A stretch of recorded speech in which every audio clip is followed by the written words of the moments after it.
Loading fear case number 7. Case successfully loaded.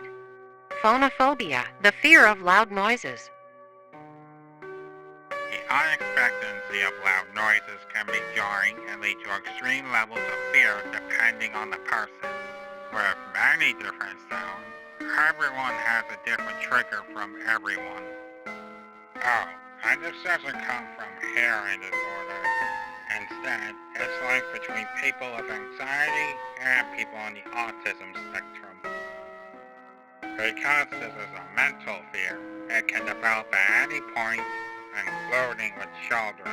As with all other fears, if it ends up taking a toll on your life, go to your doctor and therapist for help.